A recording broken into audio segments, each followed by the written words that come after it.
ಉಳಿದಿತ್ತು 23-24 ಅದು 24-25 ಬರುತ್ತೆ. ಇದರಲ್ಲಿ ಏನು ವೆಚ್ಚ ಮಾಡಿದ್ದಾರೆ ಅನ್ನೋದನ್ನು ಸ್ವಲ್ಪ ಹೇಳ್ತೀನಿ.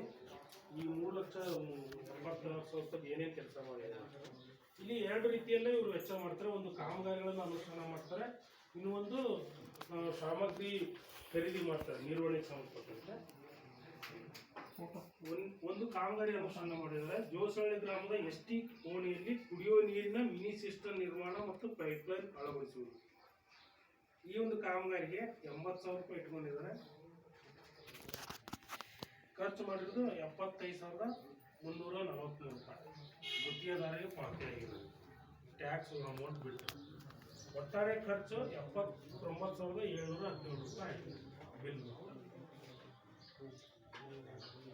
ಆಮೇಲೆ ಈ ಕುಡಿಯೋ ನೀರು, ಬೀದಿ ದೀಪ, ಸ್ವಚ್ಛತೆ ಮತ್ತು ಕಚೇರಿ ನಿರ್ವಹಣೆಗೆ ಸಂಬಂಧಪಟ್ಟಂತೆ ಏನು ವೆಚ್ಚ ಮಾಡಿದ್ರೆ ಅದೊಂದು ಹೇಳ್ತೀನಿ. ಈ ಮೊದಲನೇದಾಗಿ ಕುಡಿಯೋ ನೀರಿನ ಸಾಮಗ್ರಿಗಳನ್ನು ಖರೀದಿ ಮಾಡಿದ್ರು. HKGN ಕಾರ್ಪೊರೇಷನ್ ರಾಣೆಬೆನ್ನೂರಿಂದ 6 ಬಾರಿ ಕುಡಿಯೋ ನೀರಿನ ಸಾಮಗ್ರಿಗಳನ್ನು ಖರೀದಿ ಮಾಡಿದ್ದಾರೆ ಒಂದು ವರ್ಷದಲ್ಲಿ.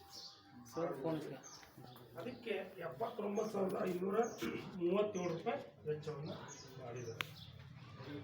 ನಮ್ಮದು ಇದ್ರ 15 ಹಣಕಾಸಿನ ಒಂದು ಗೈಡೆನ್ಸ್ ಪ್ರಕಾರ 10,000ಕ್ಕೆ ಮೇಲ್ಪಟ್ಟು ಪೇಮೆಂಟ್ ಏನೋ ಮಾಡಿದರೆ ಸಿಂಗಲ್ ಟೈಮ್ ಪೇಮೆಂಟ್ ಆಯಿತು ಅಂದರೆ ಅದಕ್ಕೆ ದರಪಟ್ಟಿ ಪ್ರಕಟಣೆ, ಆಮೇಲೆ ತುಲನಾತ್ಮಕ ದರಪಟ್ಟಿ ಎಲ್ಲವನ್ನೂ ಮೇಂಟೈನ್ ಮಾಡ್ತಾರೆ.